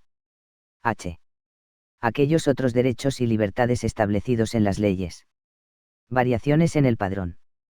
Todos los vecinos deben comunicar a su ayuntamiento las variaciones que experimenten sus circunstancias personales en la medida en que impliquen una modificación de los datos que deben figurar en el padrón municipal con carácter obligatorio. Cuando la variación afecte a menores de edad o incapacitados, esta obligación corresponde a sus padres o tutores. La formación, mantenimiento, revisión y custodia del padrón municipal corresponde al ayuntamiento, de acuerdo con lo que establezca la legislación del Estado. La gestión del padrón municipal se llevará por los ayuntamientos con medios informáticos, que con las informaciones recibidas de las demás administraciones públicas, con las variaciones comunicadas por los vecinos, y con los resultados de los trabajos realizados por los propios ayuntamientos, actualizarán los datos del padrón municipal. Siempre que se produzcan actualizaciones, el ayuntamiento deberá poner en conocimiento de cada vecino afectado los datos que figuran en su inscripción padronal, para su información y para que pueda comunicar a dicho ayuntamiento las rectificaciones o variaciones que procedan. Las notificaciones a los vecinos del contenido de sus datos padronales se efectuará por el ayuntamiento de manera que todo vecino tenga la oportunidad de conocer la información que le concierna al menos una vez cada 5 años. Cuando una persona cambie de residencia deberá solicitar por escrito su alta en el padrón del municipio de destino, el cual, en los 10 primeros días del mes siguiente, la remitirá al municipio de procedencia, donde se dará de baja en el padrón al vecino trasladado sin más trámite. En el caso de que la persona no estuviera empadronada con anterioridad o desconociera el municipio de su anterior inscripción padronal, lo hará constar así. Inscripciones de oficio. Los ayuntamientos declararán de oficio la inscripción en su padrón como vecinos a las personas que vivan habitualmente en su término municipal y no figuren inscritos en el mismo. Para decretar este tipo de alta será necesaria la instrucción de un expediente en el que se dé audiencia al interesado.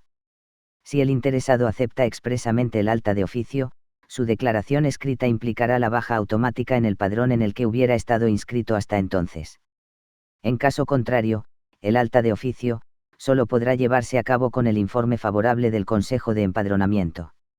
Del Padrón de Españoles residentes en el extranjero. El Padrón de Españoles residentes en el extranjero, cuya formación se realizará por la Administración General del Estado, en colaboración con los ayuntamientos y administraciones de las comunidades autónomas, es el registro administrativo donde constan las personas que, gozando de la nacionalidad española, viven habitualmente fuera de España, sea o no esta su única nacionalidad. El padrón de españoles residentes en el extranjero se constituirá con los datos existentes en el registro de matrícula de cada oficina consular de carrera o sección consular de las misiones diplomáticas. A efecto se adaptará el contenido de los registros de matrícula a fin de que incluyan los datos relacionados en el artículo 94 del presente reglamento. Los españoles residentes en el extranjero inscritos en este padrón se considerarán vecinos del municipio español que figura en los datos de su inscripción únicamente a efectos del ejercicio de sufragio, no constituyendo, en ningún caso, población del municipio. La determinación del municipio de inscripción en España a efectos electorales se realizará de acuerdo con los criterios contenidos en la normativa vigente para la actualización mensual del censo electoral.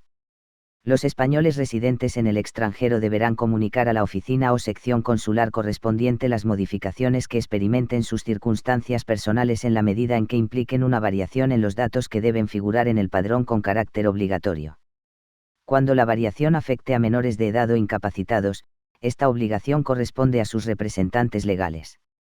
Todo español residente en el extranjero que traslade su residencia a territorio español deberá solicitar el alta en el padrón municipal del municipio donde vaya a fijar su residencia. Extranjeros domiciliados en España.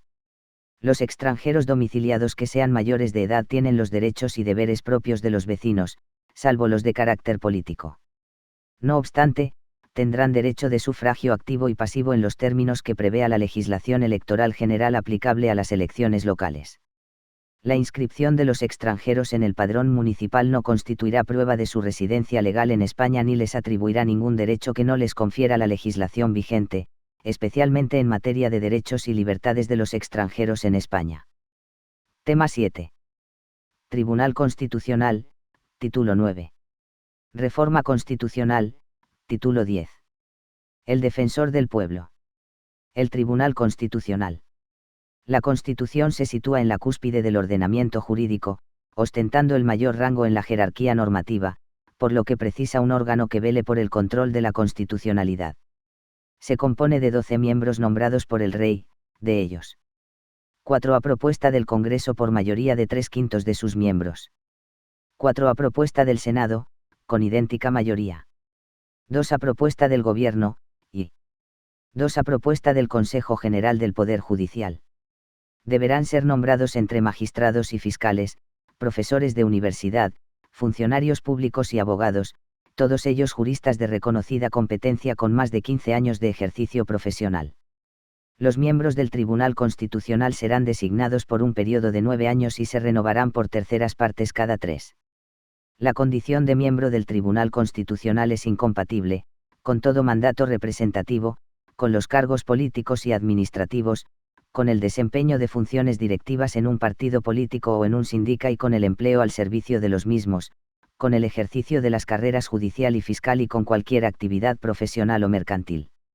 Los miembros del Tribunal Constitucional tendrán las incompatibilidades propias de los miembros del Poder Judicial. El presidente del Tribunal Constitucional será nombrado entre sus miembros por el Rey, a propuesta del mismo tribunal en pleno y por un periodo de 3 años. El Tribunal Constitucional conoce de los siguientes casos. A. Del recurso de inconstitucionalidad. B. De las cuestiones de inconstitucionalidad. C. Del recurso de amparo constitucional. D. De los conflictos de competencia entre el Estado y las comunidades autónomas y de los de éstas entre sí. E. De los conflictos entre órganos constitucionales del Estado. F. De la impugnación de disposiciones de las comunidades autónomas. G. De la declaración de constitucionalidad de los tratados internacionales. El recurso de inconstitucionalidad. Procede la interposición del recurso de inconstitucionalidad cuando se entiende que una disposición con rango de ley vulnera algún precepto constitucional. No todo el mundo puede interponer este recurso, sino que solo están legitimados para hacerlo. El presidente del Gobierno. El defensor del pueblo. 50 diputados. 50 senadores. El recurso de inconstitucionalidad se ha de formular dentro del plazo de 3 meses a partir de la publicación de la ley, mediante demanda presentada ante el Tribunal Constitucional. La cuestión de inconstitucionalidad. La cuestión de inconstitucionalidad la pueden presentar, de oficio o a instancia de parte, los jueces o tribunales cuando consideren que una norma con rango de ley aplicable al caso que están juzgando y de cuya validez depende el fallo, puede ser contraria a la Constitución. Las sentencias que recaigan en cualquiera de los procedimientos de inconstitucionalidad anteriores, tienen el valor de cosa juzgada, vinculando a todos los poderes públicos y produciendo efectos generales desde la fecha de su publicación en el Boletín Oficial del Estado. Si la sentencia declarase la inconstitucionalidad de una disposición, declarará igualmente la nulidad de los preceptos impugnados, así como de sus conexos. El recurso de amparo. Frente a cualquier vulneración por los poderes políticos de los derechos y libertades reconocidos en los artículos 14 a 29 de la Constitución, así como a la objeción de conciencia, se podrá interponer por los interesados, recurso de amparo constitucional, si bien, para ello, es preciso agotar previamente la vía judicial procedente. Asimismo, procede la interposición de recurso de amparo constitucional cuando la violación de los derechos o libertades proviene de un propio órgano judicial, siempre que se hayan agotado todos los recursos en la vía judicial.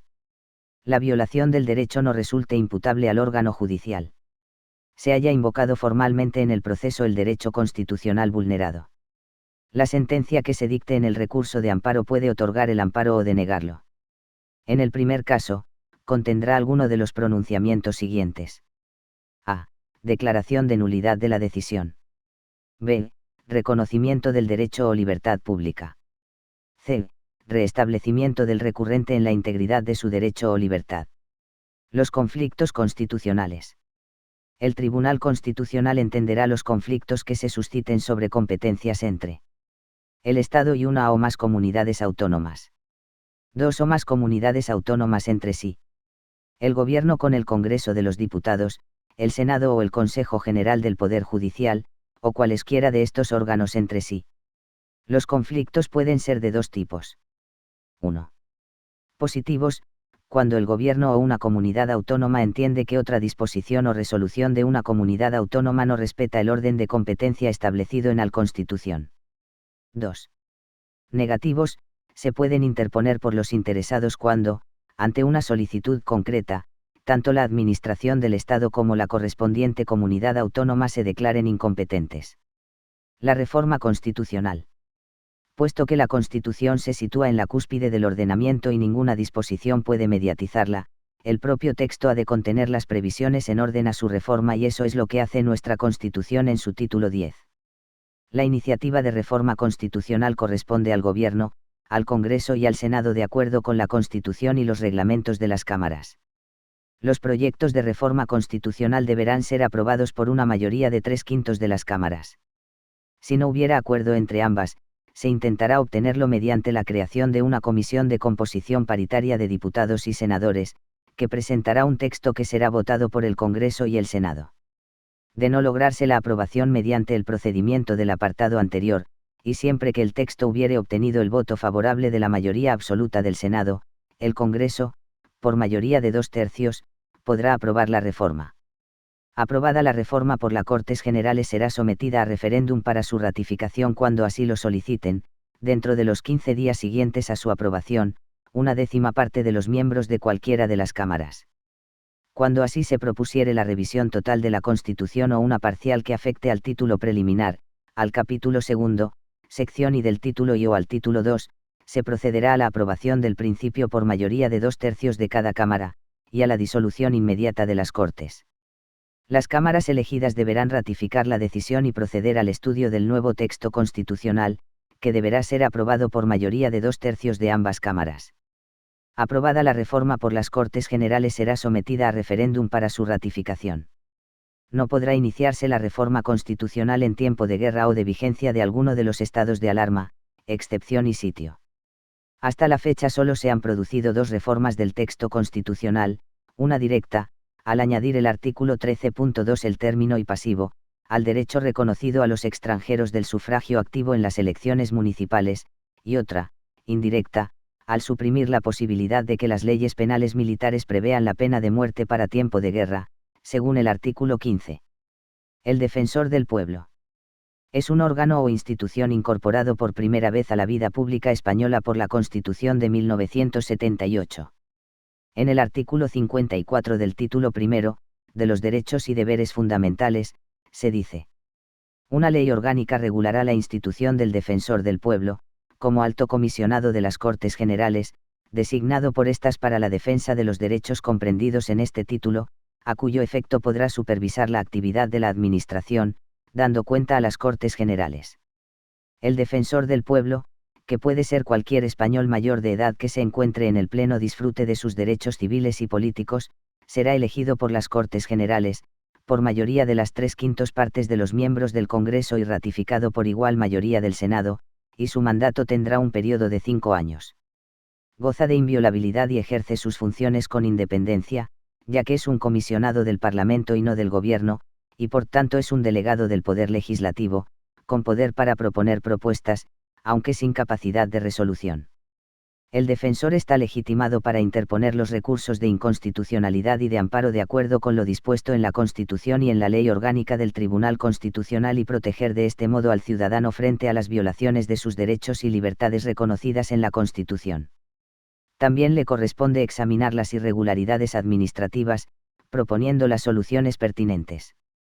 Las quejas podrán dirigirse al Defensor del Pueblo por toda persona natural o jurídica, española o extranjera, en escrito razonado con indicación de su nombre, apellidos y domicilio, y firmada por el interesado. Todas las actuaciones del Defensor del Pueblo son gratuitas. La Ley Orgánica 2/92 creó una comisión mixta Congreso-Senado que lleva las relaciones de las Cortes con el Defensor del Pueblo.